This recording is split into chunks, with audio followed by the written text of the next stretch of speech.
Assalamualaikum warahmatullahi wabarakatuh.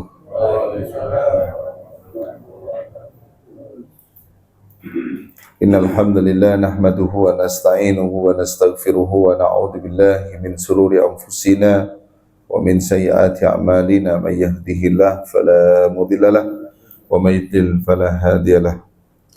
Baiklah jamaah salat subuh rahimani wa rahimakumullah. Kita sekarang masuk ke surat Al-Baqarah ayat 168. Allah Subhanahu wa taala berfirman, "Ya ayyuhan nas, kulu mimma fil ardi halalan thayyiban wa la tattabi'u khutuwatis syaitan innahu lakum aduwwum mubin." Wahai manusia. Jadi yang dipanggil di sini oleh Allah Subhanahu wa taala seluruh manusia. Apakah dia muslim, kafir, beriman atau tidak beriman, semua manusia. Kemudian kulu mimma fil ardi halalan thayyiba. Makanlah yang halal dan yang baik yang terdapat di bumi. Jadi Allah perintahkan agar kita makan dengan makanan yang halal. Jadi pastikan apa yang kita makan, apa yang kita konsumsi ya harus ya dari sesuatu yang halal, bukan dari sesuatu yang haram. Makanan dikatakan halal ketika dia memiliki 3 kriteria. Yang pertama adalah halal zatnya. Yang dimaksud halal zatnya adalah bahan-bahan yang digunakan dalam makanan haruslah halal, tidak termasuk dalam kategori yang diharamkan dalam Islam. Seperti misalnya apa? Babi, nggak boleh. Kenapa? Karena babi itu diharamkan. Ya, darah, bangkai, atau termasuk juga hewan yang disembelih tidak disebutkan nama Allah juga haram, nggak boleh kita makan. Makanya orang yang beriman itu harus ya selektif Pak di dalam ya terhadap makanannya. Ya, jangan asal kita makan.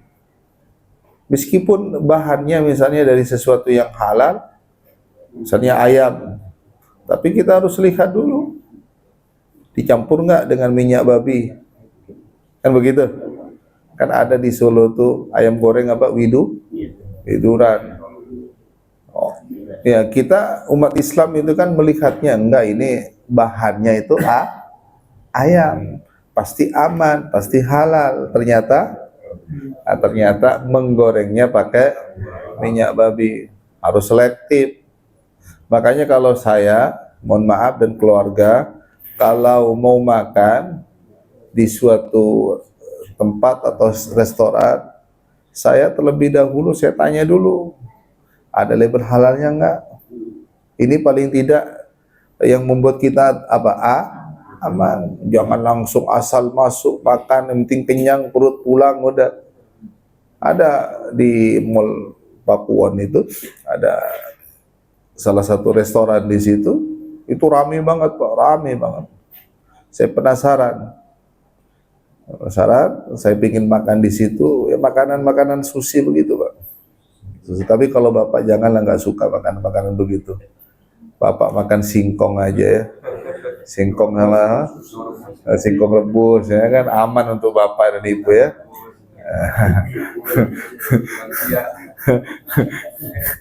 Ya, bercanda ya, bercanda ya. Jadi ramai banget sampai ngantri keluar, sampai ngantri. Saya bilang ke istri, yuk nyoba makan yuk. Ya yuk katanya. Ternyata ketika saya masuk ke dalam, saya tanya belum ada label halalnya Pak. Kan repot. Kenapa? Restoran yang ramai, banyak pengunjungnya, terkenal enaknya, kenapa nggak ngurus sertifikasi halal? Ini yang jadi pertanyaan. Nah, ini umat Islam sekarang, mohon maaf, cuek Pak terhadap makanan. Hati-hati, hati-hati.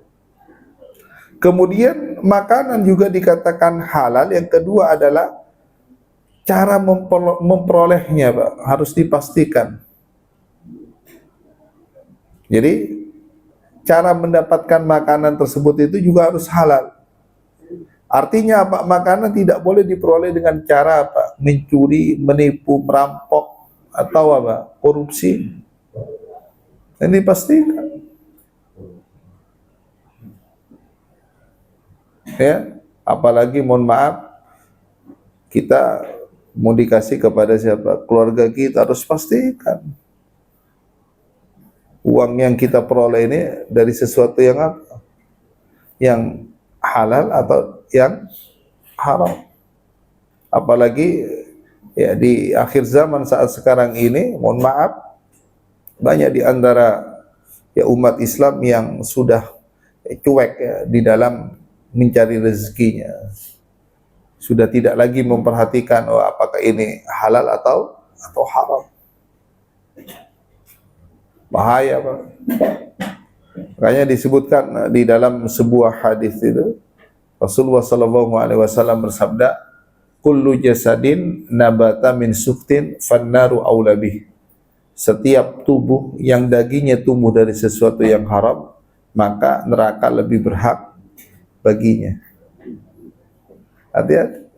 Jadi makanan yang masuk ke tubuh kita ini, ke tubuh istri kita, anak-anak kita ini, dari sesuatu yang haram atau tidak? Kan begitu, Pak ya. Makanya sangat menyedihkan sekali kalau kita lihat di zaman saat sekarang ini, di mana banyak sekali yang namanya kasus-kasus korupsi. Dan korupsinya itu nggak nanggung-nanggung, Pak. Bukan 100 juta, 200 juta. Sangat memprihatinkan. Ya? Nggak kasihan apa sama dirinya sendiri, sama keluarganya, sama anak-anaknya, benar nggak, Pak ya? Hanya untuk apa? Untuk mengikuti kesenangan dunia saja. Padahal harta yang kita makan, harta yang kita gunakan untuk membeli barang-barang mewah itu kan bukan harta kita yang sebenarnya, benar nggak? Harta kita yang sebenarnya itu harta yang kita sedekah. Ya kan orang itu kan, mohon maaf ya, korupsi gitu kan, mencuri kan untuk menyenangkan apa? Ya, hawa nafsunya, dirinya sendiri, benar nggak, Pak? Makanya coba aja Bapak lihat itu. Yang penting terpenuhi semua keinginannya, udah merasa puas, masa bodoh. Dan dia nggak tahu gitu bahwa harta yang ia peroleh nanti akan ditanya oleh apa, kan begitu? La tazulu qadama 'abdin yaumal qiyamati hatta yus'al an arba. Tidak bergeser kedua kaki seorang hamba nanti pada hari kiamat sampai dia ditanya empat hal. Dan di antara 4 hal yang ditanya itu, wa an malihi min aina iktasabahu, tentang hartanya. Dari mana dia mendapatkannya? Dari mana dia mendapatkan? Mau dari yang halal atau dari yang haram? Itu ditanya. Makanya hisabnya itu nanti akan sangat lama sekali.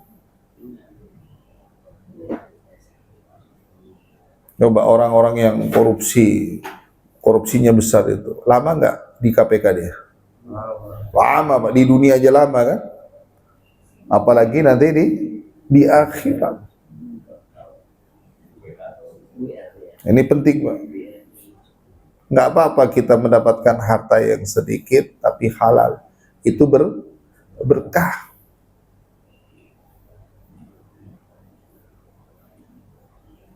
Ya, makanya istrinya juga harus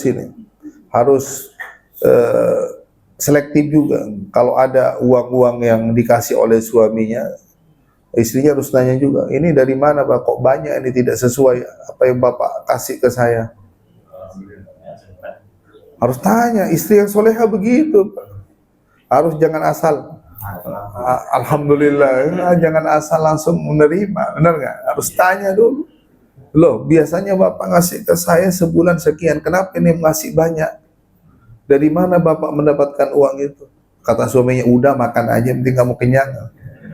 Nggak bisa begitu, istri yang soleh begitu. Dari mana dulu? Saya nggak mau kalau itu dari sesuatu yang haram. Harus begitu. Itu udah jarang. Jarang ya? Wah. Kalau sedikit Baru nanya, jangan begitu. udah jarang, Pak. Harus begitu. Karena apa? Karena dia ketika dikasih uang oleh suaminya kan akan dia makan sama anak-anaknya, kasihan. Dan ini juga bukan hanya menyebabkan kita ya dimasukkan ke dalam neraka juga, tapi bisa menyebabkan apa? Doa-doa yang kita panjatkan tidaklah diijabah oleh Allah, dikabulkan oleh Allah. Ya, buat apa kita berdoa tapi mohon maaf, tapi doa-doa kita tidak diijabah, tidak dikabulkan. Ini kan pernah kisahkan ya, dikisahkan oleh Rasulullah SAW tentang seseorang yang mengadakan safar. Lalu orang ini mengangkat kedua tangannya ke langit, ya, lalu berkata, ya Rabbi, wahai Tuhanku, wahai Tuhan. Tapi Nabi mengatakan doa-doanya tidak diijabah. Para sahabat pada saat itu heran, Pak, kenapa doanya nggak diijabah? Padahal kan Nabi pernah berkata gitu kan, thalathu da'awat mustajabat la syakka fihinna. Ada 3 doa yang tidak pernah Allah tolak kan. Dan salah satunya adalah dakwatul musafir, doanya orang yang bepergian. Maka dijelaskan oleh Imam An-Nawawi, orang ini Pak, bepergiannya itu untuk melaksanakan ibadah umrah. Dan berdoanya pula di depan Ka'bah. Ngangkat kedua tangannya di depan Ka'bah, tapi Nabi mengatakan doanya tidak diijabah.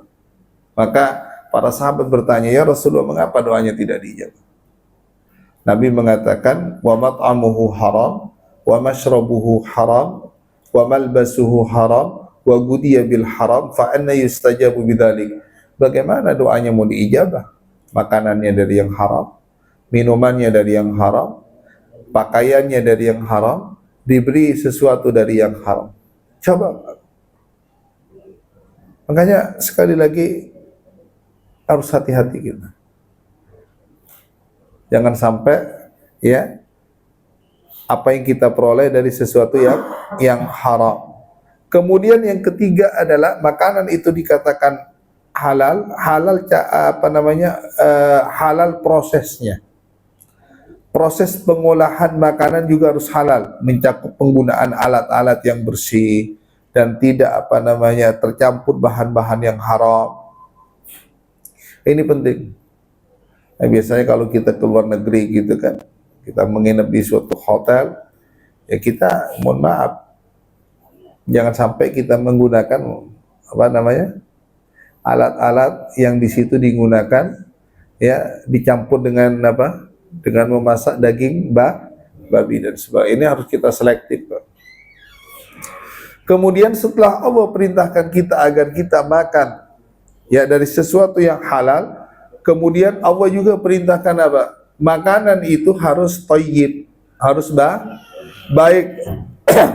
Makanan yang bermanfaat bagi tubuh, sehat, bersih, tidak membahayakan dan tidak ya didapat dengan cara yang baik. Ini penting. Ya, terkadang kita mohon maaf ketika memakan sesuatu tanpa melihat apakah makanan yang kita konsumsi ini baik atau tidak. Yang penting makan. Iya, Pak, saya punya tetangga di kampung itu. Jadi beliau itu nggak pernah minum air putih, Pak. Jadi kesukaannya itu Sprite. Iya, apalagi Coca-Cola. Jadi nggak pernah minum air putih, benar, Pak. Hancur ginjalnya. Ini kan membahayakan.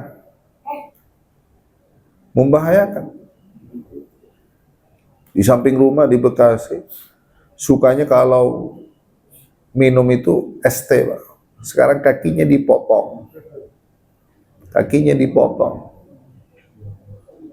Ini tinggal kaki sebelah lagi mau dipotong. Karena sudah lukanya udah kemana-mana.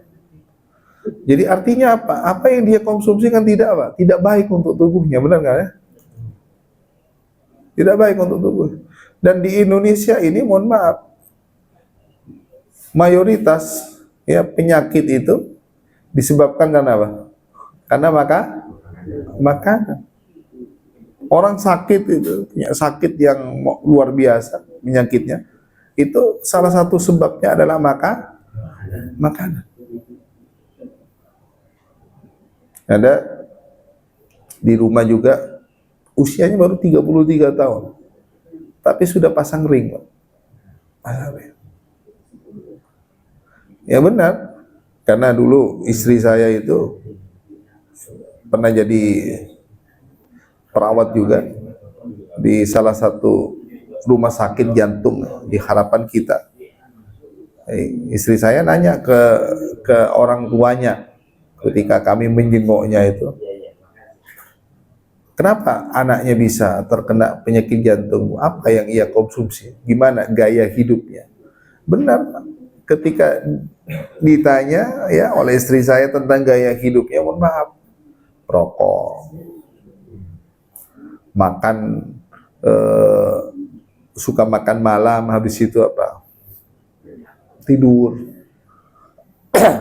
Suka-sukaannya apa? Rendang yang berminyak-minyak. Ya seperti itu. Dan olahraga juga, Pak, jarang. Kalau makan kata ibunya apa juga berlebihan. Sudah kenyang makan lagi, udah kenyang makan lagi. Jadi hidupnya begitu. Makanya bapak ini, apalagi usianya bapak masih muda-muda dan ibu ini, ya, harus sekarang lebih berhati-hati. Kalau apa?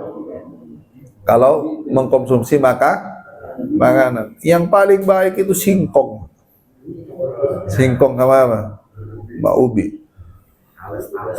Talas, begitu. Sekarang apa? Sekarang apa ininya? Menunya? Oh, talas ya, alhamdulillah. Alhamdulillah. Saya mengkritik itu di masjid ya nggak jauh dari rumah saya juga ngisi kajian rutin di situ. Itu Pak, pagi-pagi habis kajian sarapannya itu soto Betawi, Pak. Soto Betawi itu kikil. Tapi jamaahnya itu di atas, usianya di atas 60 tahun semuanya. Tapi makannya lahap-lahap, Pak. Saya tanya, Bapak aman katanya. Udah Ustaz, hidup itu nikmatin Ustaz. Wah, itu Masya Allah tuh. Iya. Dan setiap saya ngisi di situ makanannya luar biasa. Soto Betawi, soto Bogor. Pokoknya makanan-makanan yang berat. Lontong sayur itu paling sering. Hari ini sama Pak, di sini juga. Iya, Masya Allah. Ya alasannya apa? Udah Ustaz, nikmatin hidup. Kalau waktunya mati udah mati Ustaz. Padahal perintahnya dalam Al-Quran itu thayyibah, yang baik, yang bermanfaat untuk tubuh, yang sehat. Ya tapi nggak tahu Bapak lah. Ya, yang penting enak. Nanti efeknya ya. Seperti itu Pak, sekali-kali kata Pak Denny, sekali, apalagi seminggu, nah, seminggu sekali nggak apa-apa lah ya. Ini perintah dari siapa Pak? Dari Allah, halalan thayyibah. Jadi jangan hanya dilihat makanannya ini halal saja, tapi thayyib juga. Makanannya itu harus baik juga. Jadi seperti itu. Kalau yang punya penyakit gula ya sudah kurangin makan nasinya. Kalau yang kolesterolnya tinggi ya itu kurangin santan ya. Jadi seperti itu. Yang rematik juga Pak, jangan makan kacang. Ini udah tahu rematik masih suka makan kacang-kacangan ya. Ya asam urat ya. Kemudian apa? wala tattabi'u khutuwatis syaitan, dan janganlah kalian mengikuti langkah-langkah syaitan. Yang dimaksud langkah-langkah syaitan menurut para ulama seperti Ibnu Katsir di sini mengatakan setiap bentuk maksiat kepada Allah. Jadi kalau kita melakukan kemaksiatan terhadap Allah, berarti kita sudah mengikuti langkah-langkah syaitan. Karena memang syaitan itu kan ingin kita ini apa? Tidak taat kepada Allah. Itu kan salah satu visi dan misi setan begitu, agar kita jauh dari Allah Subhanahu wa taala. Dan setan ini, mohon maaf Pak, banyak sekali caranya, ya, ingin menggoda manusia. Terkait misalnya dalam hal masalah ibadah, membuat was-was saat wudhu dan sholat. Dimana kita ini sholat itu bisa apa, tidak khusyuk, ya, bisa was-was dan sebagainya. Setan juga apa? Bisa juga apa? Membuat kita ini selalu apa? Menunda-nunda waktu sholat. Dan bahkan apa? Setan menginginkan kita tidak sholat. Hati-hati. Yang suka menunda-nunda waktu sholat itu sudah, ya, mengikuti apa? Langkah-langkah setan. Setan juga apa? Mengajak malas beribadah. Jadi kalau mau beribadah, kalau mau sholat berjamaah ke masjid itu apa? Malas, Pak. Apalagi saat sholat subuh ini, ya. Godaannya besar. Udah kata setan, udah nggak usah bangun. Nggak usah bangun, nanti bangunnya aja. Kalau sholat ke masjid, kamu pasti dapatin imamnya yang lama itu. Apalagi di masjid itu habis sholat subuh ada kajian. Kalau kamu nggak ikut kajian nggak enak. Udah tidur aja, kata setan. Diikutin tuh. Akhirnya kita malas beribadah. Kemudian misalnya juga dalam pergaulan dan akhlak, setan itu apa? Mengajak memandang lawan jenis. Ya. Kemudian apa? Membiarkan pacaran berdua-duaan, akhirnya terjerumus zina. Dan ini yang sering kita terjadi kan begitu. Kemudian dalam muamalah harta dan pekerjaan, misalnya apa? Membuat orang malas bekerja yang halal, maunya yang haram, menipu, ya, terbiasa curang, akhirnya korupsi, membuat riba tampak seperti apa? Keuntungan biasa. Ini setan, banyak sekali, ya. Langkah-langkah setan menggoda manusia. Dalam kehidupan sosial misalnya, menggoda manusia untuk ghibah, untuk memfitnah, ya, untuk emosi, permusuhan, atau menyebarkan iri dan dengki. Ini langkah-langkah setan. Dan Allah tutup ayat ini dengan innahu lakum aduwwum mubin. Sesungguhnya setan itu musuh kalian yang nyata. Jadi setan ini musuh sejak awal penciptaan manusia. Ketika dia diperintahkan oleh Allah untuk sujud kepada siapa? Kepada Adam. Dia sudah tidak suka. Dia sudah tidak suka. Makanya bukan hanya, ya, Nabi Adam yang dibenci oleh setan. Kita ini keturunannya juga dibenci. Makanya Allah katakan setan itu musuh kalian yang nyata. Jangan dijadikan teman dekat. Terkadang ada di antara kita, mohon maaf, masih menjadikan setan sebagai teman dekatnya. Jadi ini tidak boleh. Kemudian lanjutan ayat berikutnya adalah innama ya'murukum bis-su'i wal fahsya wa an taqulu 'ala Allahi ma la ta'lamun. Dan ia setan menyuruh kalian mengerjakan perbuatan yang jahat dan keji, serta menyuruh kalian mengatakan terhadap Allah apa yang tidak kalian ketahui. Jadi ini setan itu menyuruh kita apa? Untuk mengerjakan as-su, yang jahat. Menurut Ibnu Katsir, yang dimaksud dengan as-su adalah segala bentuk maksiat dan perbuatan dosa yang merugikan diri sendiri dan orang lain. Termasuk di dalamnya apa? Berdusta. Kemudian apa? Zalim, mencuri, memutus silaturahmi, atau dia melakukan sesuatu amalan yang bisa mendatangkan murkanya Allah. Ini disebut dengan as-su', Pak. As-su'. Kemudian yang kedua al-fahsya. Fahsya ini perbuatan keji, dosa besar yang sangat buruk dan melampaui batas, Pak. Ya. Jadi al-fahsya ini ditafsirkan oleh Imam Al-Qurtubi adalah dosa besar yang sangat jelas keburukannya. Seperti apa, Pak? Dosa-dosa besar, berzina, kemudian apa lagi? Membunuh, kemudian apa lagi? Durhaka kepada kedua orang tua, ya, bersumpah palsu, ya, lari dari peperangan. Nah, ini juga termasuk dengan al-fahsya. Kemudian mengatakan terhadap Allah tanpa ilmu. Jadi bagian ini menegaskan dosa yang lebih berbahaya, yaitu apalagi dia berbicara tentang Allah tanpa ilmu. Contohnya apa? Menghalalkan yang haram atau mengharamkan yang halal. Jadi ini bahaya nih, Pak. Makanya kalau kita berbicara, ya harus ya diiringi dengan ilmu. Jangan ngasal, Pak. Kalau di akhir zaman saat sekarang ini kan, mohon maaf, banyak orang yang berbicara tanpa ilmu. Akhirnya apa? Nah, sesat dan menyesatkan. Apalagi dia berbicara agama pula kan, tapi nggak ada ilmunya kan repot, bahaya, Pak. Bahaya. Akhirnya, Pak, bicaranya selalu kontroversi kan begitu ya. Nah, coba Bapak orang-orang yang berbicara agama tanpa ilmu, coba pasti banyak salahnya dia, meresahkan, membuat umat bingung. Dan sekarang ya di akhir zaman ya begitu, justru orang-orang yang memiliki ilmu justru pada diam gitu kan.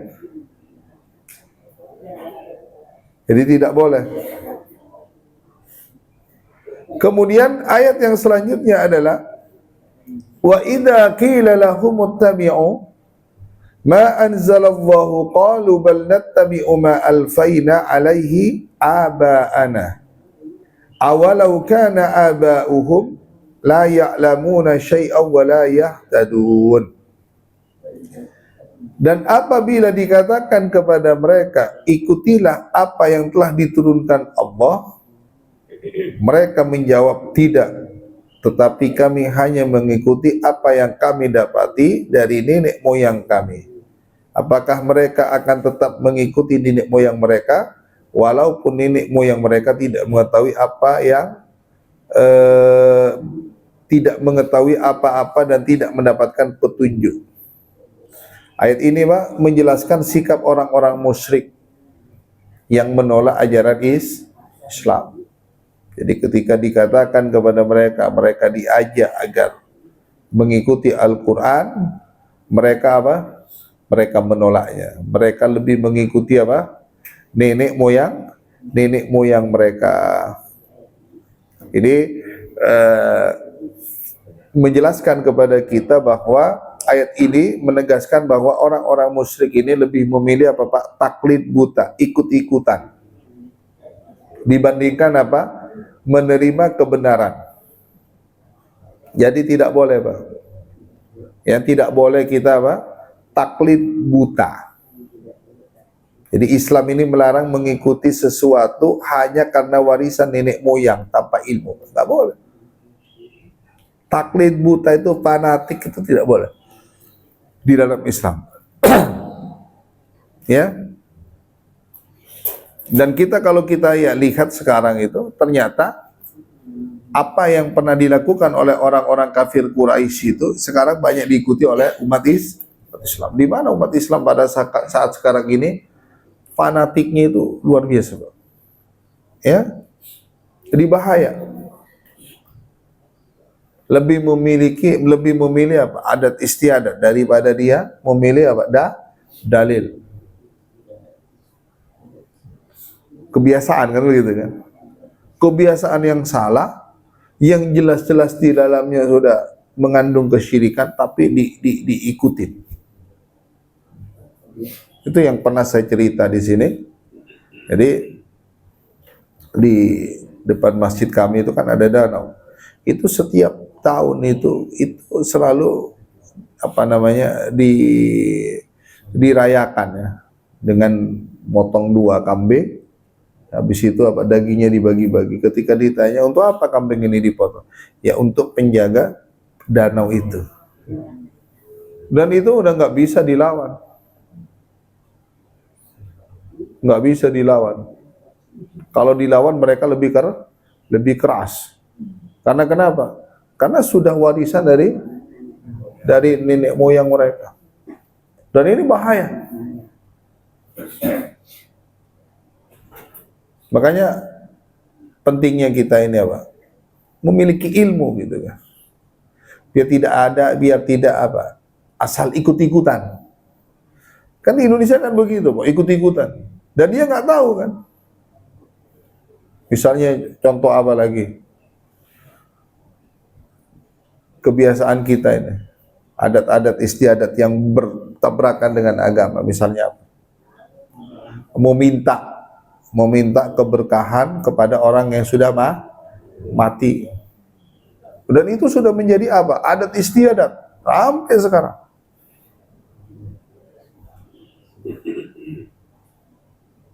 Jadi mereka butuhnya kepada orang mati, bukan kepada orang hidup. Padahal orang yang mati itu butuh kepada yang hidup. Ini dibalik. Ini kalau Bapak tahu kampung saya, di kampung saya itu ada salah satu kuburan, dan kuburan ini sangat terkenal, Pak. Sangat terkenal, dan mohon maaf, setiap hari itu ada sekitar 5 bus, 6 bus, 7 bus itu pada datang ke situ. Dan mereka katanya ziarah. Tapi yang menarik adalah masjidnya itu, Pak, nggak jauh dari kuburan, Pak. Tapi setiap waktu sholat berjamaah nggak pernah ada itu isinya itu. Mereka semuanya itu ibadahnya dilakukan di kuburan semua. Bahkan mereka bermalam tidur juga di kuburan. Sholatnya juga di kuburan. Gimana? Sholat menghadap ke kuburan boleh nggak? Nggak boleh. Kecuali sholat sholat ghaib jenazah. Itu kan pernah dilakukan oleh Nabi kan. Ketika ada orang, ada seorang sahabiyah, dia nyapu di masjid gitu kan, nyapu di masjid. Pekerjaannya lalu orang ini meninggal dunia, Pak. Dan Nabi tidak dikasih tahu. Kemudian Nabi bertanya kepada para sahabatnya, kenapa saya nggak dikasih tahu kalau dia meninggal? Ya, kata Nabi, saya minta antar. Di mana kuburannya? Lalu Nabi sholat di situ. Sholat apa? Ghaib. Jadi seperti itu. Jadi sholat di kuburan selama dia tidak ada rukuknya dan sujudnya itu diperbolehkan. Tapi kalau rukuk dan sujudnya nggak boleh. Itu sama saja mereka sujud kepada kuburan. Jadi seperti itu, Pak. Karena itu menjadi kebiasaan. Jadi mereka setelah pulang dari kuburan, jadi seolah-olah mereka mendapatkan sesuatu. Dan itu sudah adat kebiasaan, adat istiadat yang sudah menjadi budaya di masyarakat pada saat ini. Nah, kalau Bapak umroh, coba ada nggak yang berani lama-lama di kuburan Nabi itu? Nggak bisa, diusir. Khawatir, Pak. Karena begitu di Indonesia.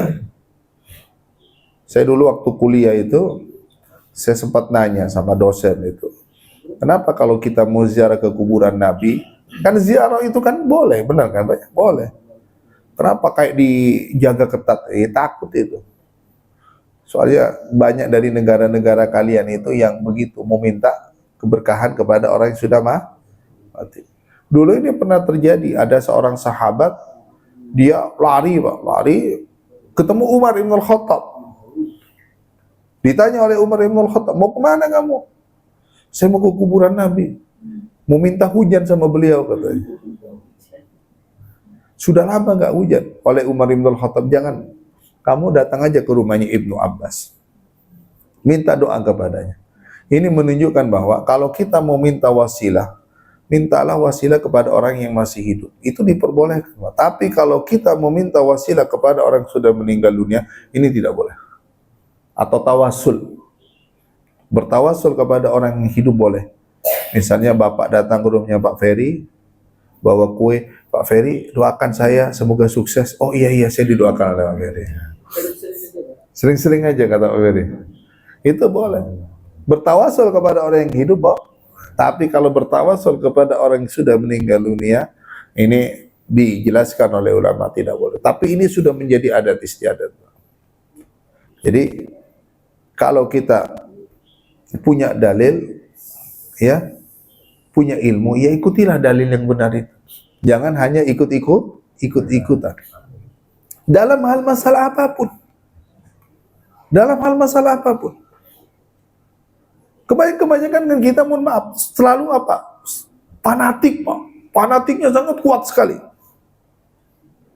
Jadi fanatik itu, menyebabkan apa, Pak? Rusaknya ukhuwah Islamiyah. Benar nggak? Coba kalau Bapak fanatik terhadap suatu kelompok, pasti kelompok yang lain pasti tidak benar. Yang benar hanya kelompok kita. Kelompoknya sendiri yang benar. Dan ini yang terjadi, Pak. Meskipun apa? Yang disampaikan anggap katakanlah apa? Dalil, tetap aja tidak didengar oleh mereka. Yang didengar itu adalah perkataan gurunya. Perkataan gurunya. Kan begitu, Pak ya? Yang benar itu hanya perkataan gurunya. Selain dari gurunya tidak benar. Walaupun kita hanya membawa dalil Quran, dalil hadis, tetap aja nggak didengarkan oleh mereka. Ini yang terjadi sekarang. Makanya apa? Islam mengajarkan kepada kita, janganlah kita taklid atau fanatik. Maka di sini dijelaskan mengikuti tradisi boleh selama tidak bertentangan dengan dalil. Misalnya apa tradisi kita? Habis kajian makan. Tradisi baik, Pak. Tradisi baik ini boleh. Habis sholat apa misalnya kita salaman, boleh. Tradisi baik, nggak bisa dihilangkan di Indonesia. Bukber, tradisi baik kan? Kalau kita mau safar, selamatan, boleh nggak? Boleh ngundang orang makan. Ini tradisi baik, Pak. Apalagi kalau di Indonesia tradisi yang baik itu. Kalau di kampung saya tradisi baik, itu setiap hari Sabtu, itu bagi-bagi makan. Tradisi baik, nggak ada masalah. Jadi selama tidak bertabrakan dengan dalil, boleh-boleh saja. Sebagaimana dikatakan oleh Imam Syafi'i, al-'ada muhakkamah. Adat istiadat itu boleh selama tidak bertabrakan dengan dalil. Dalil Quran, dalil sunnah. Tapi kalau bertabrakan nggak boleh, Pak. Nggak boleh. Kayak misalnya kita mohon maaf, yang bertabrakan dengan sunnah misalnya. Kalau kita mau bangun rumah, jadi di rumahnya itu kalau sudah bangun pondasi harus dikasih apa? Brah, biar rumahnya aman. Ini kira-kira bertabrakan dengan dalil nggak? Bertabrakan dengan itu nggak boleh. Nggak boleh dilakukan.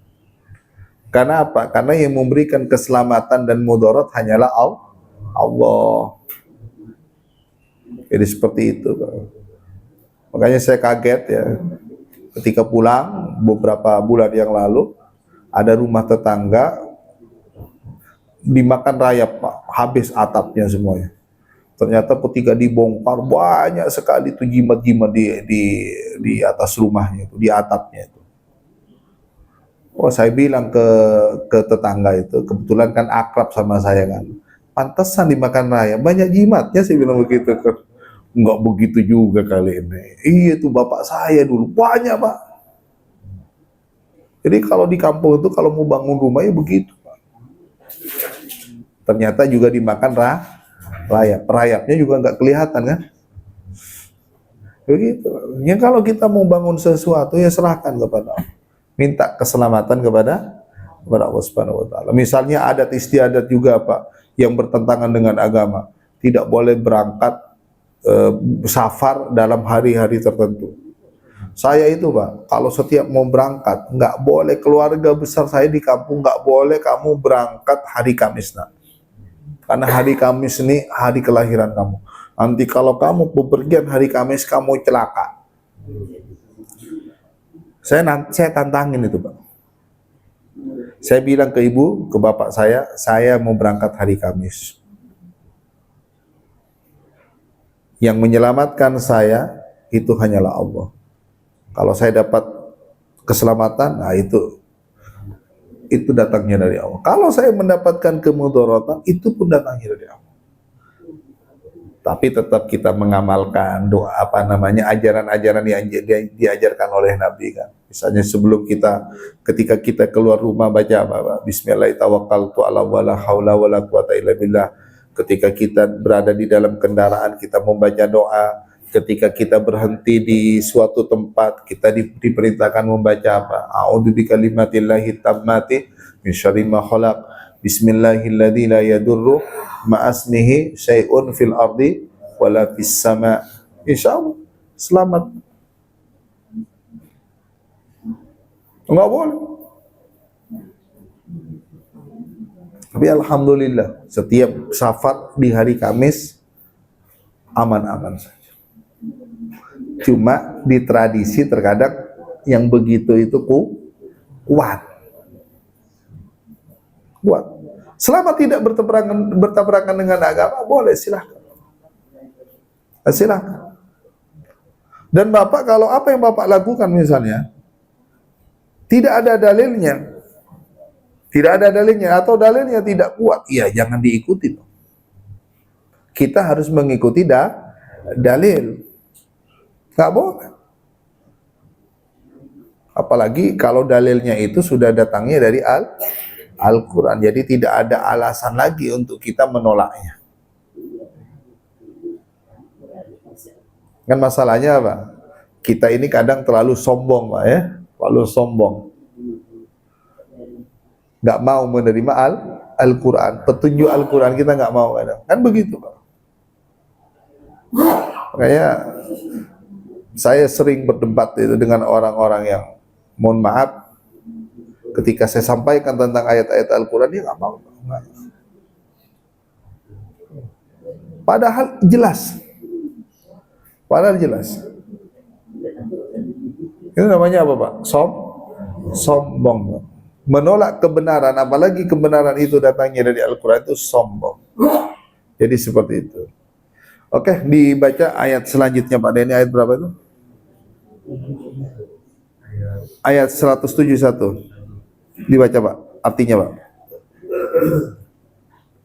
Dan perumpamaan bagi penyeru orang yang kafir adalah seperti pengembala yang meneriaki binatang yang tidak mendengar selain panggilan dan teriakan. Mereka tuli, bisu, dan buta, maka mereka tidak mengerti. Ya. Wa mathalul ladzina kafaru kamathalil ladzi yan'iku bima la yasma'u illa du'a summum bukmun umyun fahum la ya'qilun. Dan perumpamaan orang-orang yang kafir itu seperti pengembala yang berteriak memanggil sesuatu yang tidak mendengar selain panggilan dan seruan saja. Mereka tuli, bisu, buta, dan mereka tidak mengerti. Jadi ayat ini melanjutkan apa? Penjelasan sebelumnya ayat 170 tentang orang-orang kafir yang menolak apa? Kebenaran dengan alasan ikut nenek moyang. Allah membuat perumpamaan untuk menggambarkan kondisi mereka yang keras kepala dan tidak mau menerima kebenaran. Apa? Seperti kalladhi yan'iku, seperti pengembala yang memanggil ternaknya dengan teriakan. Hewan ternak hanya mendengar suara tetapi tidak memahami maknanya. Kan begitu, Pak? Itu orang kafir begitu. Ya. Orang kafir itu mendengar bacaan Al-Quran atau dakwah Nabi tapi tidak memahami isi dan kebenaran dari Al-Quran dan apa yang disampaikan oleh Nabi. Itu orang kafir seperti itu. Makanya mereka itu disifati oleh Allah summum, tuli terhadap kebenaran, enggan mendengarkan kebenaran. Jadi kalau kita ini jangan seperti mereka, Pak. Kalau ada kebenaran kita harus dengarkan dengan baik. Ya, mereka mungkin secara zahiriyah, mungkin pendengaran mereka mendengarkan begitu, cuma nggak mau mendengarkan kebenaran itu. Kalau kita jangan, Pak. Kalau ada kebenaran, ya kita dengarkan. Jangan hanya didengarkan masuk dari telinga kanan keluar dari telinga kiri. Sebentar lagi ya. Jangan, Pak. Kemudian apa? Bukmun bisu, tidak mau mengucapkan kebenaran. Bisu, jangan seperti orang kafir kita, Pak. Kalau itu benar sampaikan, Pak. Qulil haq walau kana murran, sampaikan yang hak walaupun itu pahit. Orang kafir itu dia nggak mau menyampaikan kebenaran, Pak. Di zaman saat sekarang ini kita harus menyuarakan apa? Kebenaran. Dan saat sekarang ini kita krisis, Pak. Orang-orang yang berani menyampaikan apa? Kebenaran lebih banyak bisu. Kalau saya dulu sering melihat statusnya Pak Agus selalu menyampaikan kebenaran. Sekarang kayaknya jarang nih, Pak. Redup, Pak, dia Pak Agus. Redup.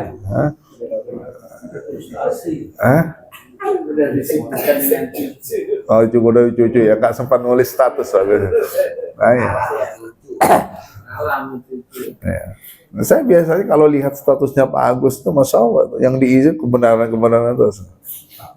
Dimulai lagi Pak Agus, itu bagian daripada kita mengingatkan orang, syiar, untuk syiar.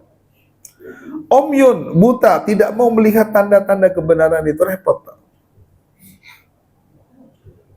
Akibatnya apa? Fahum la yaqilun. Mereka tidak menggunakan akal untuk berpikir tentang apa? Tentang hidayah itu. Maka pelajaran yang paling penting di ayat ini adalah dakwah akan ditolak oleh sebagian orang. Ya, seperti hewan ternak yang hanya mendengar suara, sebagian manusia tidak mau memahami ajaran. Jadi kalau kita berdakwah ngajak orang, itu wajar Pak ditolak. Nabi aja begitu kan? Hanya apa? Hanya didengarkan aja. Nabi baca Al-Quran, hanya didengarkan saja, tapi tidak apa? Tidak diterima, isinya tidak diterima. Ya. Kemudian apa lagi? Bahaya menutup hati dari kebenaran. Orang yang tidak mau menerima kebenaran akhirnya seperti mati akalnya, Pak. Tidak bisa berpikir jernih. Ya. Kemudian lanjut Pak Deni, ayat. Oh, sudah suruk ya? Belum. Nah, sekarang pertanyaan saya. Bagus. Baik, terima kasih. Assalamualaikum warahmatullahi wabarakatuh. Waalaikumsalam. Pak Ustadz, kaitannya dengan masalah kuburan yang kita memang dilarang untuk diharamkan untuk bisa sholat di belakangnya kuburan. Pertanyaan saya adalah bagaimana cara menyiasati, ya? Kebetulan Masjid Nurul Iman akan membangun masjid yang kemudian di sana sebelahnya ada kuburan. Bagaimana cara menyiasati dalam membangun masjid itu yang ada tanahnya di situ, ada di luar itu ada kuburan. Emangnya ada kuburannya Bagus? Ada, sebelah sana ada kuburan.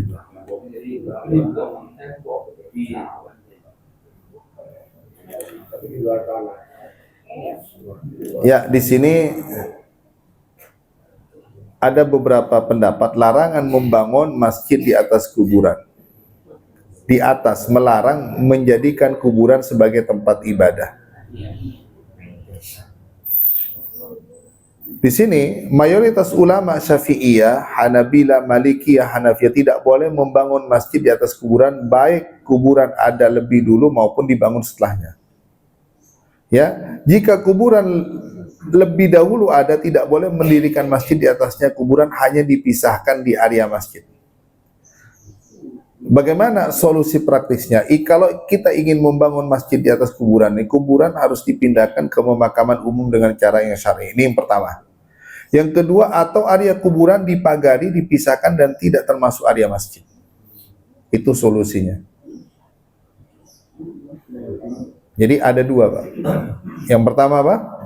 Kuburan harus dipindahkan ke pemakaman umum dengan cara yang syar'i, dan itu harus izin kepada ahli warisnya. Yang kedua, atau area kuburan dipagari, dipisahkan dan tidak termasuk area masjid. Aman, seperti itu. Dan kuburan tersebut dipisahkan dan bisa dilewati orang, begitu maksudnya. Iya, nggak ada masalah. Yang penting bukan area masjid. Pagar. Berarti aman. Aman. Ada lagi?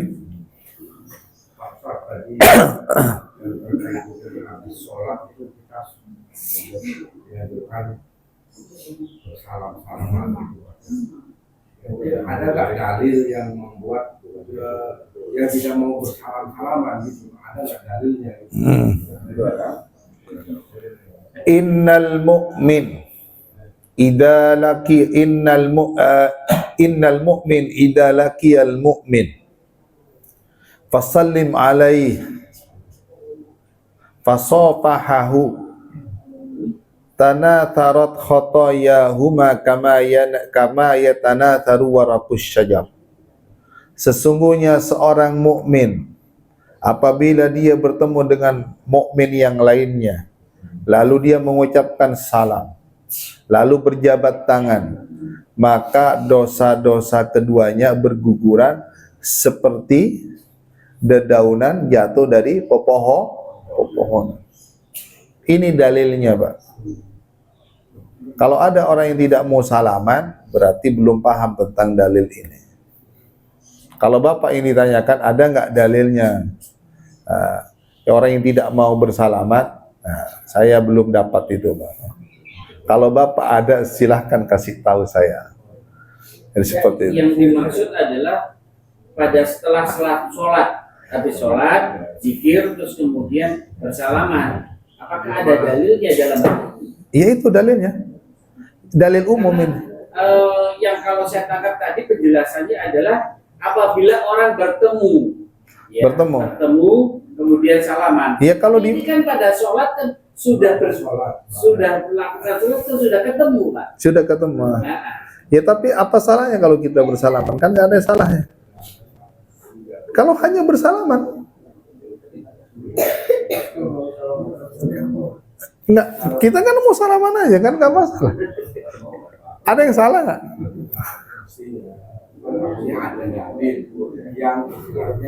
Nggak, saya nanya, Pak. Kalau kita habis sholat nih, mungkin kita nggak ketemu dari pagi, habis maghrib kita salaman. Tapi tak harus tahu adabnya juga, lagi berdoa disalamin begini, Pak. Ya, jangan begitu, Pak. Selesaikan aja, dia berzikir dulu gitu kan. Atau selesaikan dia sholat sunnah dulu baru salaman, Pak, assalamualaikum, kan begitu, nggak ada masalah. Tapi masalahnya cuma kadang saya ngangkat tangan lagi berdoa, waalaikum Pak Ustadz gitu kan. Ini yang harus tahu adab. Tapi kalau selesai dikir, selesai sholat, salaman apa salahnya? Secara berjamaah.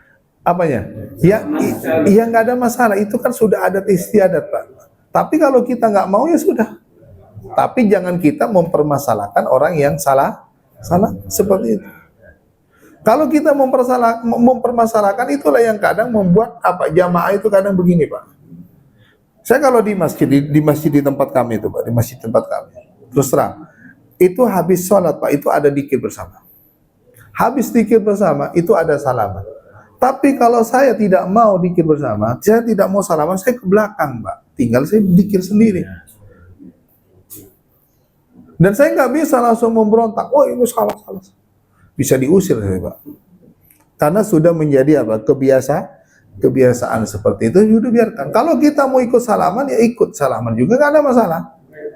Yang paling penting jangan sampai gara-gara hal yang seperti itu, mohon maaf ya, bisa terjadi apa? Perselisihan. Gitu. Kan ini kan bukan sesuatu yang apa? Yang prinsip, bukan sesuatu yang prinsip, tapi dianggap ini sesuatu yang prinsip gitu loh. Seolah-olah ini enggak, semuanya itu harus ada dalilnya. Ada dalilnya enggak? Kalau enggak ada, enggak bisa. Ya, seperti itu ya. Jadi kalau Bapak enggak mau, ya sudah, tinggal ke pinggir aja berdoa, enggak ada masalah. Dan insya Allah orang yang biasa salaman juga enggak akan menyalahkan Bapak kan. Kadang tuh kenapa nggak salaman? Jangan-jangan alirannya beda itu. Jangan begitu juga, Pak. Udahlah, amalkan yang kita apa yang kita yakinin lah seperti itu. Selama itu bukan urusan yang usuliyah, yang prinsip ya. Silakan, Mas. Seperti kita ketahui bahwa apa namanya makanan haram itu kan seperti bisa tadi disampaikan juga jadi penghalang untuk kita. Iya. Di kasusnya kadang-kadang kita tidak tahu makanan itu melalui prosesnya atau cara mendapatkannya. Iya. Karena itu hak untuk misalkan kita dikasih sama orang, mungkin kita tidak tahu kalau dia itu ada mencuri, atau kita mau beli ayam di pasar walaupun kita tahu si pemotongnya itu dia muslim, tapi kadang-kadang dia lupa tidak baca bismillah. Nah, mungkin kita tidak haram makannya karena itu kita tidak tahu, tapi untuk zatnya itu cara memotongnya itu sudah jadi makanan haram. Apakah itu tetap jadi penghalang buat doa-doa kita? Kalau kita nggak tahu, insya Allah nggak. Justru yang menjadi penghalang kalau kita tahu tapi kita tetap mengkonsumsinya itu. Jadi seperti itu. Karena apa? Karena kita hanya mengkonsumsi saja. Makanya ini pentingnya lagi. Kalau kita beli ayam di pasar, ya kita harus tahu siapa penjualnya, dia baca ini. Kalau saya di rumah Pak, di Rawalumbu, itu sudah punya langganan khusus kalau untuk beli ayam. Beli ayam, misalnya saya tinggal pesan, Kang, saya mesen ayam ya, 2, tolong dipotongin. Itu di videoin sama dia, Pak. Ustadz baca bismillah ya. Jadi kitanya udah oke. Bismillah. Dan insya Allah kalau penjualnya muslim, dia tahu juga, Pak. Dibekali juga ilmu dia. Ya, karena mereka tahu kan kalau mau motong ayam, kalau nggak baca bismillah kan nggak bisa dimakan juga kan gitu. Ini pasar Jambak main potong aja itu. Saya selalu ingatkan. Ya. Saya selalu ingatkan, Pak, sebaiknya dipotong baca basmalah. Iya. Oh iya Pak, udah Pak, perlu ngeyel kambing ini. Iya.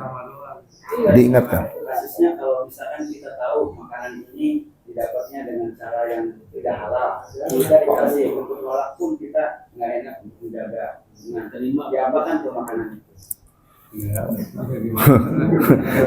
Iya ya. Itu berat juga ya. Tapi kalau kita tahu bahwa itu subhat ya nggak usah lah dimakan. Kita terima tapi kita kasihkan ke orang lain seperti itu. Jadi seperti itu. Dan bahkan ada ulama tetap boleh dimakan.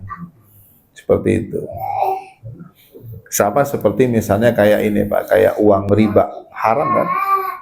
Haram. Tapi kalau untuk kegiatan masjid boleh nggak? Hah? Untuk bangun ini boleh Pak. Boleh Pak. Kamar mandi ya boleh. Jadi seperti itu, Bu. Makanya kalau di masjid kami itu Pak, ada kotak riba. Ada kotak riba. Jadi itu banyak orang-orang yang mohon maaf ya, yang sekarang itu kita kan banyak yang memang ya melakukan transaksi ribawi ya kan. Dari keuntungannya itu dimasukin ke kotak, nanti dari masjid ngelola untuk bangun jalan, apa kegiatan-kegiatan yang positif gitu. Ya kalau nggak diambil, yang ngambil siapa jadinya Pak? Ya kan repot ya kan. Yang diambil tapi untuk kegiatan misalnya ada jalan yang rusak diperbaiki pakai uang itu. Jadi seperti, tapi kalau mau kehati-hatian ya nggak usah dimakan. Biar lebih aman seperti itu. Ya mungkin kita berpikir positif juga, mungkin dia memberikan makan ke kita tapi dari uang hasil yang halalnya, yang haramnya nggak dibuat. Ya kan begitu ya, bisa juga kan. Ada juga yang haramnya nggak dikasih ke kita, justru yang halalnya buat beli makan untuk kita, seperti itu. Kalau mau kehati-hatian ya jangan. Karena apa? Karena innal halal bayyin wal haram bayyin. Yang halal itu jelas dan yang haram itu jelas. Dan di antara keduanya itu ada yang mutasyabihat, yang subhat. Ya kita kalau bisa menjauhi sesuatu yang subhat itu, biar kita lebih aman dari seperti itu. Ya, cukup Bapak? Ya, cukup ya. Kita tutup dengan doa kafaratul majelis. Subhanakallahumma wa bihamdika asyhadu an la ilaha illa anta astaghfiruka wa atubu ilaik. Assalamualaikum warahmatullahi wabarakatuh.